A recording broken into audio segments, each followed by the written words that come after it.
Yeah. Yeah. Okay, so they're creating a lot. It says this room is now locked. I don't know. Let me see if we can see this because this is different. I don't know why it's showing up like that. That's very weird to me. Let me see. We're gonna get this thing right. Hold up. Let me see how it's looking. Okay, great. It's there. This is great. This is working. Okay, Okay. so here we are. Mm-hmm. We're live. Finally, it's working very great. So let's introduce ourselves again, like this never happened. Hello, everyone. My name is Johnna. I also go by Grace. And your name is Neha Sone. That's right, Neha Sani. Okay, Thank you, you're Johnna. in, yes, you're in Hong Kong right now. Let me see. I am. Okay, now tell me about this arranged marriage that you had. Um, it was not something I had planned, of course. Mm-hmm. I had somebody in my life, and of course, my mom was very strict, traditional, no boyfriends, no nothing. So I Mm-hmm. wanted to, and it was quite miserable actually to Mm-hmm. live with a person like that who would stop me from anything and everything. And it was like, living with a narcissist, just damaging for you. Really? Yeah, Did, so mhm, I didn't know back then that she was like that, but then I knew something was not right about this person, but there was nothing I could do except for I said, okay, if nothing else. And at the time I was in Mumbai, mhm. and she stopped talking to me. Well, Who, for your the mother time stopped talking that, to you? yeah, yeah, that's what the silent treatment. That's what they give you. If things don't go their way, they give you the silent treatment, and that's her. So so I wanted to, it was miserable, and I saw my exit, this marriage, that arranged Mhm, marriage, as my exit from the mhm. misery. But Really? looking back now, it was not the most conscious decision, of course. I was Mhm, trying to protect myself, but then I wasn't conscious a person. This marriage mhm. was not a conscious choice. So then Right. when you don't make conscious choices, what you have to deal with, I Mhm. dealt with all of that. Okay, so my question is, you said an elder is the one who set up this arranged marriage. Who was the elder? Do you know them? She, yeah, she is my mom's, so my maternal grandfather's sister. Okay, so your great aunt set it up. Is she the one who usually sets up the marriages? She's dead and gone, thank God. Oh, she wasn't a She good was, person. yeah, she like no elders like to do that, and then that's it. They just do these kind of things because their own life is miserable. And I Miserable. saw that. I saw that when she was living with us. She liked living with my mother a lot because my Mhm, mom was very kind to guests. She's not mhm. kind to her own people, but she's very kind to Wow. guests. Yeah, I've seen that. Yeah, that's not real love. So how old were Yeah. you in this marriage? I was 24 when I got married. Okay. And your great aunt set it up. So where did she find this man at? That happened to be her daughter's son in Hong Kong, who I did not know at all. So if you look at this, my So y'all kind of ex-husband is related. my, yeah, we're like second cousins. We don't know anything about each other, but we're Okay. second Yeah. cousins. Why would she Yeah. that's yeah, I don't understand why she would do that. So he was narcissistic. Did you ever find yourself catching feelings for him? No, no, never. I Really? could never. I mean, Oh there my was a God. time actually, Grace. There was a time. And that was only when I was pregnant and we were living separately from the parents. At the moment I got married and moved, I lived with the in-laws.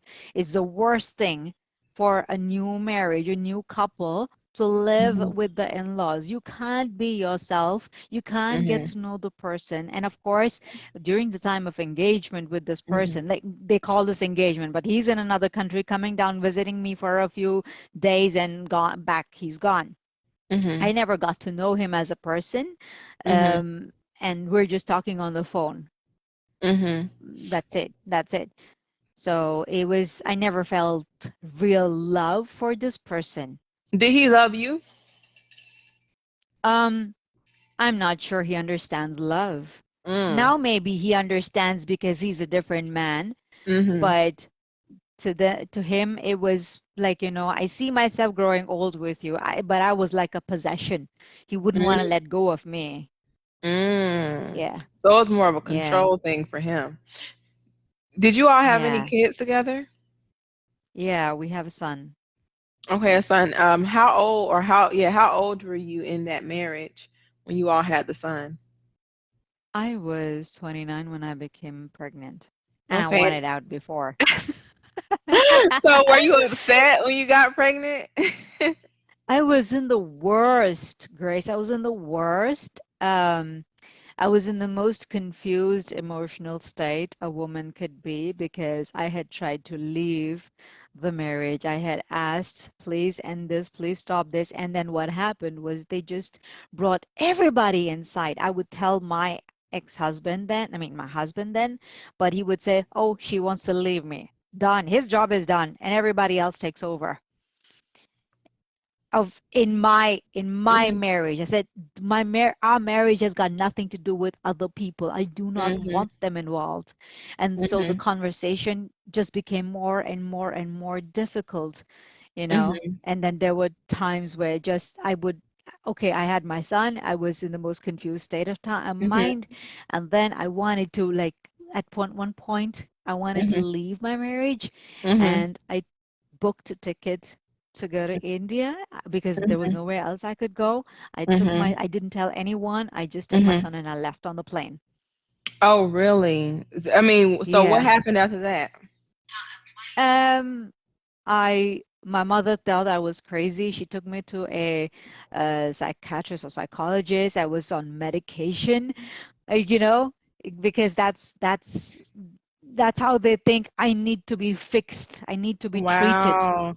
Wow, they don't think anything is wrong with him. They just blame everything on the woman? No, it's they don't want this marriage to end because it's like, oh, divorce is not a word that exists in their dictionary, Yeah. and so they don't want and things to change for them. So that's Mhm. why I should stay in the marriage. But Mhm. like when I went to India, my mom was like, okay, don't go back, and then we'll talk things out. But then I just still ended up in that same marriage. I went back to Hong Mhm. Kong, and I was still unhappy, and Mhm. I at that time, like the place we lived in with the in-laws, there wasn't enough room. My son was growing, so we Mhm. only had space for two people to sleep on the bed. Where would my son sleep? So then my son started to sleep with me on the bed. My husband's out on the sofa. I said, can we just move out? Because it's just ridiculous. You're sleeping out Mhm. on the sofa the whole time. Right. And then we moved out and we started to live in a unit next to the in-laws. Mhm. And then, okay, I felt like, had a sense of control back a Mhm. little bit because there was interference in the way I'm supposed to bring my own child up. The Oh, moment he would wow. cry, yeah, the in-laws, they don't want to hear any crying. They Mhm. want to just interfere in everything, and no, no Mhm. crying, we don't do this crying stuff. If Mhm. he's crying, we need to fix that. Say, I am the mother, I can take care of this. Right, right. But that's the whole like, very Asian, very Indian Mhm. protective way of bringing up. Mhm. But then it kind of just damages the child in the worst ways possible. The Mhm. attachments they kind of build, it's very Mhm. unhealthy. But what happened was when I started to live like that, I also wanted to become a better mother because Right. all that frustration from years and Mhm. years of not being myself, I was taking out in the relationship. I was taking it out, like, fighting with my ex, Yeah. and then it would affect my son. And I Right. wanted to be a better mother for him. I wanted to be a better person. And then I realized, like, I can't continue living like this, Mhm. because we're not mentally, we're for me, mental compatibility is the Right. most important thing, and Right. that was not happening with this man. Right. My And no question matter how much I uh-huh. say, yeah, No, my Yeah, question is, I still don't understand why you all were staying with your in-laws. That's just because kind of the that's question. how, yeah, that's how it is. Indian men, Really? oftentimes, it's not just Indian men, but a lot of men are not um, kind of, okay, you're 18, go start living your own life, 20, Mhm. whatever. That's not something that is encouraged. And it's like, oh, I am older now, I need to take care of my parents. It's like my parents took care of me, and I am Mhm. supposed to be taking care of my parents, which means you live Mhm. with your parents, and everything is like, it's kind of like a twisted sense of responsibility that now Mhm. you have to take care of other people. At 18? eh, I'm oh no. sorry. She said, "Oh no." I um see you. um okay, I see you. Yeah. Yeah, sorry, I missed your question was. I was just saying, at 18, you have to start taking care of the whole family. Not taking care of the whole family. It's more like um they don't take the personal responsibility Mhm. is not taught. Okay, got It's you. like, yeah. And that's why it's like other people are gonna take care of me. It's like when my son grows up, he's being trained. If that is he's not Mhm. gonna move out and start living life on his own, he's being trained that, oh, I have to, Mhm. because of what he's seeing with his dad, because he lives with his father, Mhm. and the in-laws and the grandparents, right? So it's like, I have to take care of other Mhm. people. And that's Right. so twisted, Mhm. because people need to be able to take care of themselves so that they don't have to, other people don't. Of course, yes, it's okay. When you grow old, you need help, but then, the emotional dependence, that is Mhm. never encouraged, and Mhm. that's what goes wrong. And then the whole, like, I am responsible for other people, and Mhm. other people don't do anything about that, and it's like, oh, you don't want to spend time with me, you don't love me. My son does not want to spend time with me because he's a teenager and he wants his own time with Right. himself. It's not Right. that he Right. doesn't like me, it's not that he doesn't want Right. to be with me, but Right. that's not how they see it. Mhm. Got you. It's So a when did blame. blame game, not taking Yeah, responsibility. So when did you get out of this? You had your son at 29, or you got pregnant at 29. yeah, When did you get I had my son at 29. and when did you get out of your I marriage? 35, Oh 35, dang. 36. Yeah, yeah, So yeah, yeah, you were in yeah. there for about 15, no, no, about 12 Yeah. years? I was Okay. And there how for did you 12 end up years. escaping? And not escaping. It was a very, very conscious decision. Okay. At the time, I'd already started to, like, get out and work and get my feet on the ground Mhm. and myself in, like, financial independence. uh, Mhm. Place where I can Mhm. look at, okay, I can start to live life on my own. I said, I Mhm. cannot do this anymore.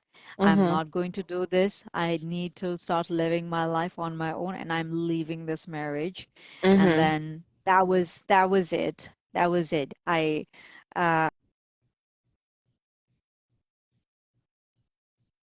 meditating. I'm sorry. Can I you say that was again? Can you say that again? I Because it kind will. of just Um, paused. yeah, Okay. yeah, yeah. So when I started this personal development journey, I was meditating and just getting to know myself as a person, developing the courage to Mhm. also leave, or, Mhm. be stronger, Mhm. be a stronger person, so that Mhm. I could support myself, believe in myself, and be better for my son at the very least. So I was doing lots and lots of personal development at the time. Mhm. And then I got myself out, got a job, moved into the whatever tiny studio apartment I could afford, started living on my own. And this Okay. was in 2000, end of 2013. Okay. Wow. So like, what was that? Almost 10 years ago. Almost 10 years Mm. ago. So you made. So you were actually planning to leave. You didn't just get up and Oh, leave. You no, no, no, no, no, no. I had that okay. vision for the longest time. Mhm. Oh, I had the vision. I entertained that vision for the longest time. How happy a person I would be when I'm Mhm. out of this marriage. I Mhm. couldn't wait for that day. Mhm. Okay, So yeah. So that you what say kept me yeah. vision. So you That's what can't. kept me going. Wow, that's awful. Like Yeah. just like to be have to be thinking that the whole time you're in your marriage, you can't wait to get out. That is awful. So Yeah. after you left, how did that make him feel? Really upset actually. Hmm. And yeah, really upset. But maybe that's was important also for him to have happened because he didn't take care of his health all our life together. Mhm. I would say I was active. I was going dancing, running, exercising, yoga, all of that stuff. Mhm. And he always had a belly, and it was he would snore at night, and I was Mhm. concerned health wise because I grew up Mhm. around two big people, large people. My Mhm. sister and my mother both were like, Mhm. overweight, and Mhm. I would see how they're being treated, and like, or are they not taking care of themselves, but I always Mhm. took care of myself, Mhm. like even physically. So I did not want, like, I don't want bad health for anyone. So I Mhm. would tell him, encourage him, okay, please go take care of yourself, go to the gym, go work out. But never happened for him Mhm. until, so after that, he was like, he went out partying, drinking, eating. So he was eating his emotions out, and then he Right. had the biggest belly, and he was the fattest he had ever been. Wow. Oh, yeah. And you said he was Yeah. tall and so he was tall and fat? Yeah, he was tall. He was huge. Yeah, he was tall and fat. Wow. Wow, it's someone said most cultures care for elders and enjoying the interview. Hi Lakitha. So yes, I really am interested in knowing how I named it. I hate that people can't see it, but listen deeply and transform what does it say? Transform your story. That's kind of what I Yeah. got from your bio. Can you tell me how you got into what are you, a relationship coach, like a speaker? What do you Um, do? I do, I help people develop confidence and help Okay. them with self-love. So self-love was my Mhm. journey to become Yeah. the confident person that I am here today, right Mhm. now. And storytelling Okay. changed my life. I like Storytelling that. changed my life. Tell me about that.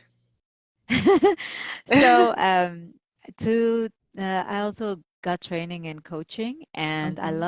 I realized I enjoyed training, Grace. I Mhm. really enjoyed training. So Mm. I held my own workshop, and I Mhm. was very, very nervous.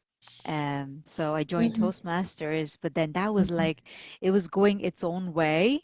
Mhm. Toastmasters, when you enter Toastmasters, it's a great platform for Mhm. practicing your public speaking skills, but then Mhm. there's all the volunteering and blah blah blah.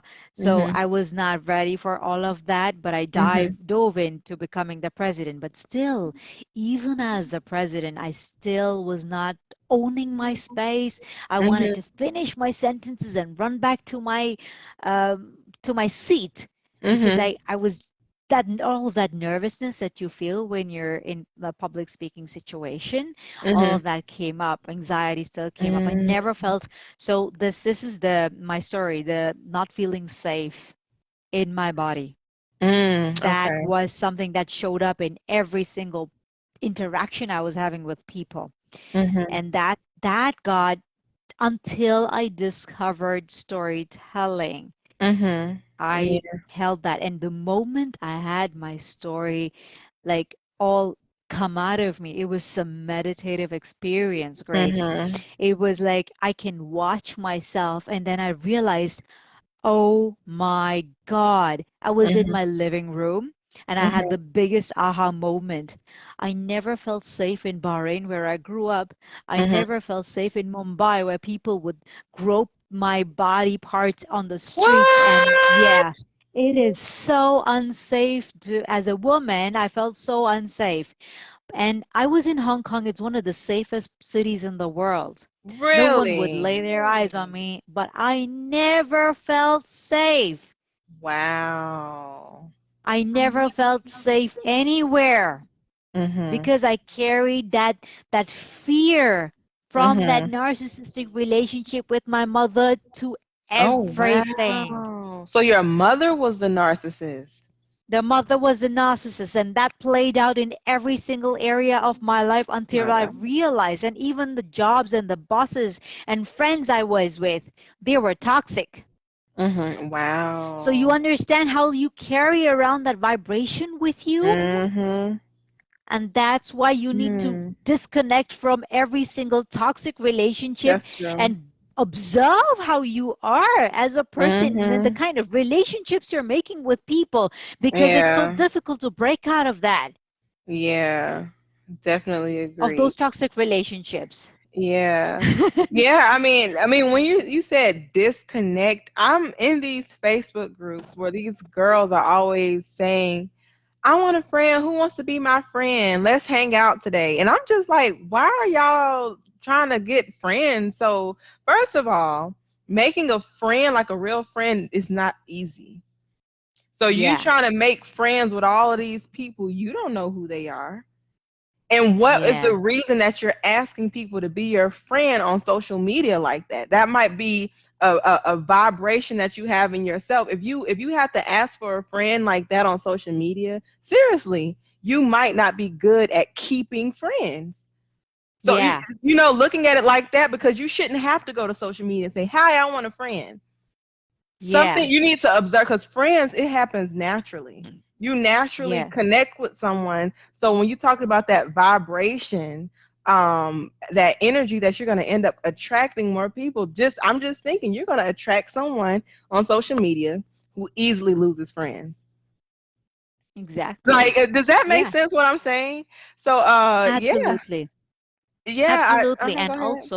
also people like they think about, they join a lot of dating apps and they're going Hmm. dating, and this whole Yeah. dating app thing is twisted. You can't, and then the next thing, I mean, I've had that happen so many times, Grace, is like, the guy wants to jump right from the app into my bedroom.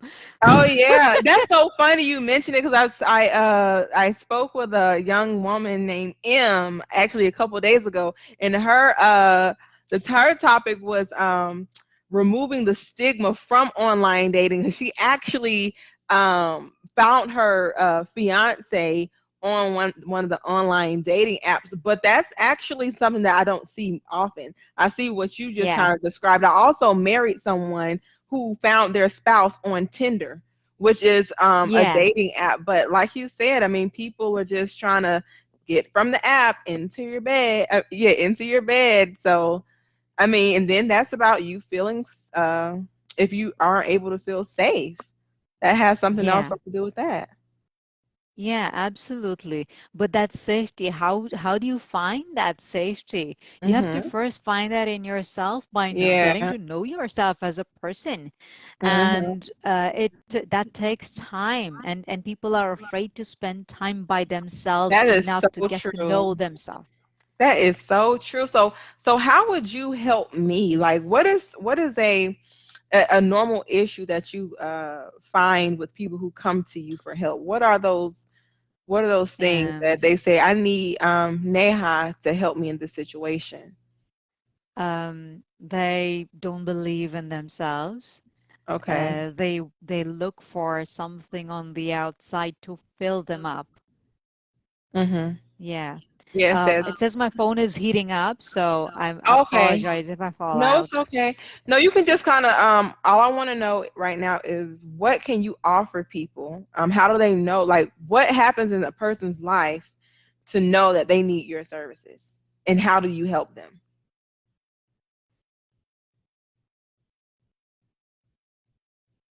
Okay, we're just gonna kind of take that as her phone is heating up. But we've been on here quite some times. Everyone who's watching, we had a lot of issues with the internet, but so I'm just happy that this actually has happened. Like, we've gotten this far. Neha is going to be able to leave information on a new post to tell you what she can offer you. I'm sorry, what she can offer you and how she can help you. And just thank you guys for joining us. And we will see you again on Thursday. Bye.